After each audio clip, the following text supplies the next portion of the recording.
सुबह का वक्त है और गांव के चौक पर पंकज अपनी गाड़ी सजा रहा है। बोर्ड पर मोटे अक्षरों में लिखा है, पंकज की स्पेशल अंडा पाव भाजी। तवे पर मक्खन पिघलने की आवाज आ रही है और सोनल पाव सेक रही है। तभी मोहन खुशबू का पीछा करते हुए आता है और गहरी सांस लेते हुए कहता है, आहा पंकज भैया, ये कैसी जादुई खुशबू उड़ा रहे हो सुबह सुबह। गांव की हवा में मक्खन और मसालों ने तो जैसे गदर मचा दिया है। अरे मोहन बाबू, यह सिर्फ खुशबू नहीं, यह मुंबई का जादू और मेरे हाथों का प्यार है। अंडा पाव भाजी खाओगे तो उंगलियां क्या, पूरा हाथ चाट जाओगे। भैया, पाव भाजी तो सब्जियों की होती है ना, ये अंडा कहाँ से आ गया बीच में। पंकज की बातों पर सोनल मुस्कुरा पड़ती है और पाव को प्लेट में सजाकर मोहन की तरफ बया देती है। यही तो पंकज जी की कला है मोहन भाई। सब्जियों की भाजी में जब उबले अंडे का तड़का और खास मसाले मिलते हैं ना, तो स्वाद दुगुना हो जाता है। लो, चख कर देखो। मोहन पहला निवाला लेता है और उसकी आंखें फटी की फटी रह जाती है। वो खुशी के मारे जमीन पर बैठने का नाटक करने लगता है। ओहो हो पंकज भैया, तुमने तो कसम से मेरे मुंह में दिवाली कर दी। यह अंडे का स्वाद और भाजी का तीखापन, आहा, मजा आ गया। बोला था ना, अब पूरे गांव को यही खिलाऊंगा। लेकिन इस चहल पहल के ठीक सामने किशन की मिठाई की दुकान सूनी पड़ी है। किशन मुंह फुलाए बैठा मक्खियां उड़ा रहा है और गुस्से में बड़बड़ा रहा है। बताओ, कलयुग आ गया है। हमारे देसी घी के समोसे छोड़कर लोग ये मक्खन में तैरता हुआ पीला पीला अंडा खा रहे हैं। किशन से रहा नहीं जाता, वो गुस्से में उठता है और पंकज की गाड़ी के पास जाकर ताना मारता है। ए पंकज, ये क्या नया नाटक शुरू किया है। पाव भाजी के नाम पर अंडा बेच रहे हो।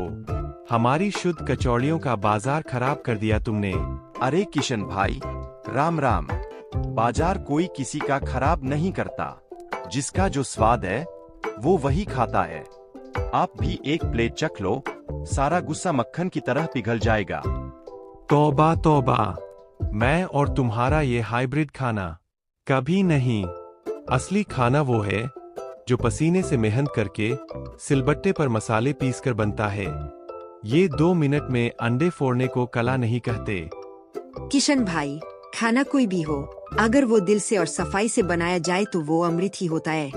आप बड़े हैं, ऐसे नाराज मत होइए। मैं नाराज नहीं हूँ सोनल बहन, मैं तो ये कह रहा हूँ कि ये विदेशी खाना 4 दिन की चांदनी है।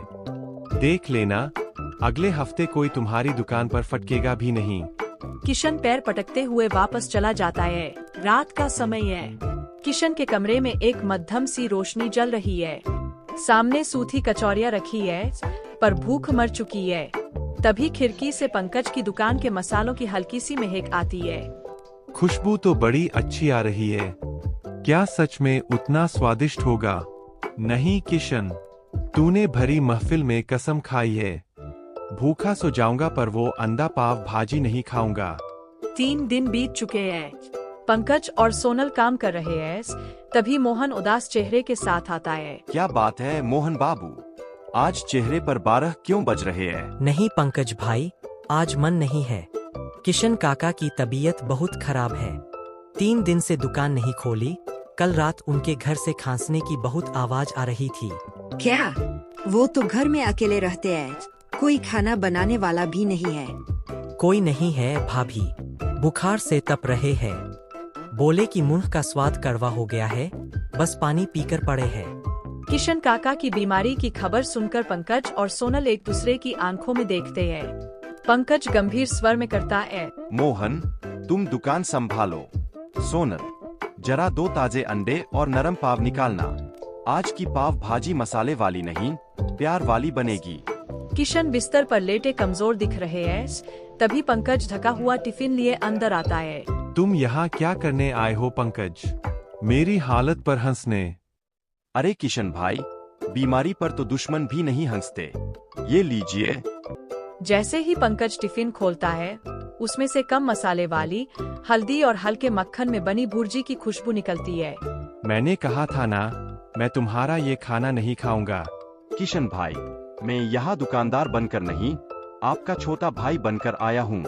बुखार में ये हल्का खाना आपको ताकत देगा। आप मुझे गाली दे देना, पर खाना मत ठुकराओ। किशन कांपते हाथों से पहला निवाला मुंह में रखते हैं। स्वाद मिलते ही उनकी आंखों से आंसू छलक पड़ते हैं। क्या हुआ काका? नमक ज्यादा है क्या? नहीं पंकज, बहुत स्वादिष्ट है। मुझे अपनी सुशीला की याद आ गई। जब मैं बीमार पड़ता था, वो भी ऐसे ही जबरदस्ती खिलाती थी। सालों बाद लगा कि कोई मेरी फिक्र करने वाला है। अरे काका, फिक्र क्यों नहीं करेंगे? हम एक ही परिवार तो है। आप जल्दी ठीक हो जाओ, फिर आपके हाथ की कचौरियाँ खानी है।